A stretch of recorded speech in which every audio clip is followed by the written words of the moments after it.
sempurna. Janji Allah itu tergenapi dengan sempurna. Nubuatan itu juga tidak ada satupun yang tidak digenapi oleh Allah. Dari kelahirannya sampai kepada kedatangannya. Nah saudara, itu sebabnya saya ingin membawa saudara kepada satu paham bahwa kita merayakan Natal hari ini memang penuh dengan sukacita, tapi kita jangan lupa bahwa hidup kita akan terus berlanjut. Nah, kita harus juga menantikan janji yang satu ini. Apa itu janjinya yang terakhir? Kedatangan.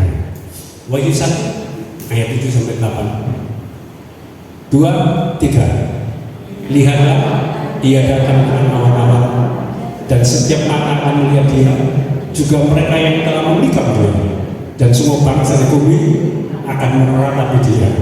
Iya, amin. 8. Aku adalah Alfa dan Omega, firman Tuhan Allah, yang ada dan yang sudah ada dan yang akan datang, yang Maha Kuasa. Nah saudara, Allah itu satu rangkaian, dia sudah ada dan yang ada sekarang dan akan terus ada sampai selama-lamanya, akan tinggal bersama-sama dengan saudara pencari. Sebab itu kita merayakan Natal pada pagi ini dan beberapa hari yang lalu dengan sukacita, tetapi jangan lupa bahwa kedatangan yang kedua adalah sangat penting karena menentukan keselamatan saudara dan saya. Amin. Natal itu membawa harapan baru tentang keselamatan. Ya, kita mempunyai harapan sekarang. Keselamatan yang akan diberikan oleh Tuhan, yaitu orang yang percaya kepadanya akan selamat. Dan Tuhan sudah datang sebagai anak domba yang dikorbankan. Tetapi kita belum selamat, kita belum menerima keselamatan itu dengan nyata, betul? Keselamatan itu ada nyata secara global karena kedatangannya. Nyata keselamatan itu sudah jadi milik saudara dan saya. Lalu kita introspeksi diri, bagaimana harusnya kita hidup. Nah ini penting saudara. Ini sangat penting yang kita harus jalani dalam hidup ini. Karena saat ini saudara dan saya masih hidup, bahwa di dunia ini ketika kita hidup, maka itu sangat penting cara hidup saudara dan saya. Amin. Sudah, mari kita baca Titus 2 ayat 12 sampai 13. Ini yang perlu kita pahami hari ini sehingga kita akan tetap menjadi orang-orang yang luar biasa. Oke, kita baca sama-sama. 2, 3. Ia mendidik kita supaya kita meninggalkan kefasikan dan keinginan duniawi, dan supaya kita hidup bijaksana, adil, dan beribadah di dalam dunia sekarang ini. 13. Dengan menantikan penggenapan pengharapan kita yang penuh bahagia dan pernyataan kemuliaan Allah yang Maha Besar dan Juru Selamat kita Yesus Kristus. Jadi kita masih menantikan penggenapan kebahagiaan saudara dan saya dengan kedatangannya yang kedua kali. Biarlah kita hidup apa tadi? Adil, bijaksana, adil, dan beribadah di dalam dunia sekarang ini. Meninggalkan kefasikan. Tuhan Yesus akan kembali ditulis dalam perjanjian baru sebagai peringatan sekaligus janji. Loh, kabar ini dapat dibilang baik atau buruk tergantung kepada saudara, kepada siapa yang mendengarnya. Apakah membuat kita berjaga-jaga atau menganggap bahwa kedatangannya itu masih lama? Kedatangan Tuhan Yesus pertama itu walau sudah dibuatkan enggak kedatangannya? Sudah, DPL itu sudah dibuatkan saudara berabad-abad yang lalu. Tetapi walaupun sudah dibuatkan, tetapi tidak seorang pun tahu dan memiliki kalau Tuhan Yesus kapan datangnya.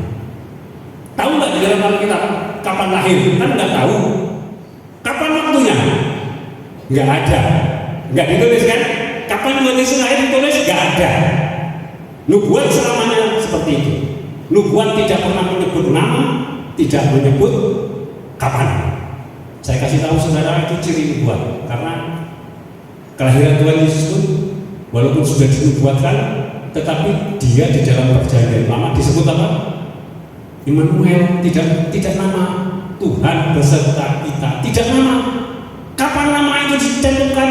Setelah Maria akan hamil, dia sudah dipilih, maka Gabriel datang kepada Maria.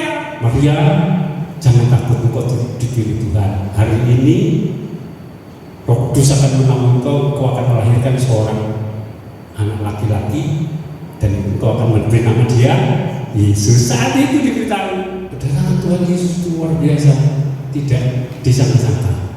Nah, kelahiran Tuhan Yesus sangat mengejutkan. Terkesan bangsa Israel dari para imam tidak siap atau menyangka, walau sudah tahunya dari mana? Dari nubuat. Tetapi kapannya? Kan nggak ada. Nah, hati-hati saudara. Kalau kita salah persepsi, gawat. Dipikirnya kedatangan kedua, jangan saudara salah ya. Kedatangan yang kedua itu tidak sama dengan kedatangan yang pertama. Kedatangan yang pertama dia sebagai anak domba Allah yang dikorbankan untuk menebus dosa. Yang kedua sebagai raja di atas segala raja. Dia datang dengan seluruh kemuliaannya, datang segala segenap pasukannya untuk menjemput orang-orang kudus. Nah, dia tidak lagi datang dengan seperti yang pertama. Dia sekarang datang betul-betul kapasitasnya sebagai raja di atas segala raja. Kita jangan salah persepsi. Tuhan tidak datang seperti yang pertama sebagai domba Paskah yang menebus dosa, tetapi yang datang sebagai raja segala raja dan hakim yang adil. Ya kan ada 10 gadis, yang 5 bijaksana, maka dia siap, dia membawa minyak dan pelita yang menyala. Ya kan? Gadis yang bodoh tidak mempersekutu dirinya, dia membawa pelita yang menyala, tetapi dia tidak membawa minyak. Dan pada akhirnya dia pergi untuk beli minyak. Setelah pulang, pintunya tertutup. Sehingga Tuhan mengatakan, mereka mengetuk pintu, Tuhan, bukakan kami pintu.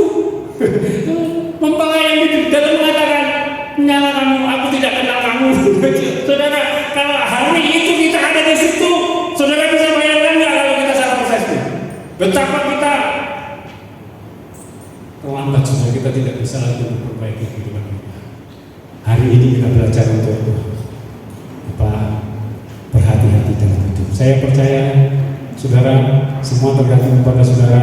Saudara salah persepsi atau tidak. Hari ini firman Allah mengatakan biar firman itu akan mulai membenahi cara pikir kita. Amin.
Dan berkat-berkat yang